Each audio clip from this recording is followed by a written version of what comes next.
ग्रामीण रोजगार आणि उपजीविकेला अधिक मजबूत आधार देणाऱ्या विकसित भारत गॅरंटी फॉर रोजगार अँड आजीविका मिशन ग्रामीण अर्थात VBG रामजी विधेयकाला राष्ट्रपती द्रौपदी मुर्मू यांनी नुकतीच मंजुरी दिली। राष्ट्रपतींच्या स्वाक्षरीनंतर आता या विधेयकाची अधिकृत अधिसूचना जाहीर करण्यात आली असून त्यामुळे आता हा कायदा अंमलात आला आहे। संसदेच्या दोन्ही सभागृहात सविस्तर चर्चा आणि मतदानानंतर हे विधेयक मंजूर करण्यात आलं होतं। या कायद्याअंतर्गत ग्रामीण कुटुंबांना दर आर्थिक वर्षात मिळणाऱ्या रोजगाराची वैधानिक हमी 100 दिवसांवरून थेट 125 दिवसांपर्यंत वाढवण्यात आली आहे। यामुळे ग्रामीण भागातील लाखो कुटुंबांच्या उत्पन्नाला अधिक स्थैर्य मिळणार आहे। हा कायदा ग्रामीण विकासाच्या दृष्टीने अत्यंत महत्त्वाचा मानला जातोय।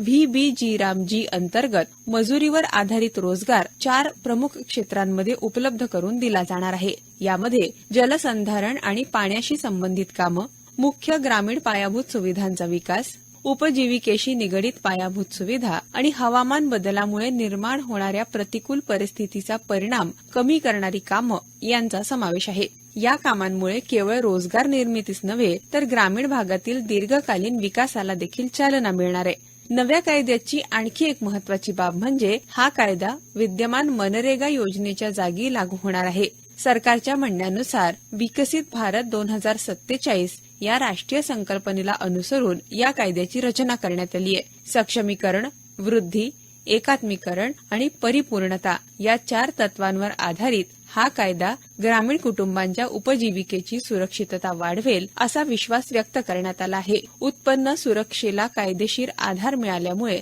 स्थलांतर, बेरोजगारी आणि आर्थिक अस्थैर्य कमी होण्याची अपेक्षा व्यक्त केली जाते आहे।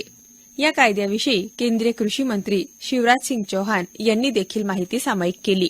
विकसित भारत जी रामजी योजना मनरेगा के आगे का कदम है।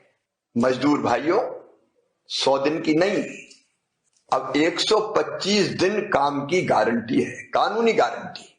और काम नहीं तो बेरोजगारी भत्ते के प्रावधान को और सशक्त बनाया गया है। मजदूरी अगर देर से मिली तो अतिरिक्त राशि देने का प्रावधान है। और दूसरी तरफ एक विशाल धनराशि जो प्रस्तावित इसी साल है वह 1,51,282 करोड़ रुपए से भी ज्यादा, ताकि रोजगार देने के लिए पर्याप्त पैसा हो और उस पैसे से गांव का संपूर्ण विकास हो। विकसित भारत के लिए विकसित गांव, स्वावलंबी गांव, गरीबी मुक्त रोजगार युक्त गांव बनाने के लिए जल संरक्षण, गांव में विकास के काम, इंफ्रास्ट्रक्चर के काम, आजीविका मूलक गतिविधियों के लिए काम और प्राकृतिक आपदा से बचाने के काम हाथ में लिए जाएंगे। एक बात और, 125 दिन के रोजगार की गारंटी, लेकिन कृषि कार्य के समय छोटे छोटे किसान भाई बहनों को दिक्कत ना हो इसके लिए भी प्रावधान। ये कानून गरीब के हक में है, ये कानून विकास के हक में है, ये कानून मजदूरों को रोजगार देने की पूरी गारंटी है। विकसित भारत के निर्माण के लिए विकसित गांव का संकल्प पूरा करता है। इसमें एक और विशेष प्रावधान है, प्रशासनिक व्यय 6% से बढ़ा के 9% कर दिया गया है। अगर प्रस्तावित राशि 1,51,282 करोड़ में 9% निकालें तो होता है लगभग 13,000 करोड़ रुपया।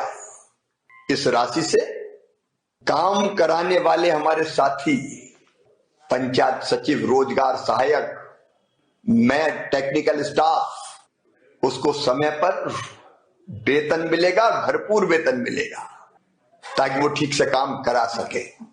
VBG रामजी कायद्याच्या ठळक वैशिष्ट्यांमध्ये शेतीच्या हंगामाशी सुसंगत अशी रोजगार रचना हे महत्त्वाचं पाऊल मानलं जातंय। पेरणी आणि कापणीच्या काळात शेतीसाठी पुरेसे मजूर उपलब्ध राहावे यासाठी राज्य सरकारांना एका आर्थिक वर्षात एकत्रितपणे जास्तीत जास्त 60 दिवसांचा विश्रांती कालावधी निश्चित करण्याचा अधिकार देण्यात आलाय। उर्वरित काळात मात्र 125 दिवसांची रोजगार हमी कायम राहणार आहे। यामुळे कृषी उत्पादकता आणि ग्रामीण मजुरांची उपजीविका यांच्यात संतुलन साधलं जाईल।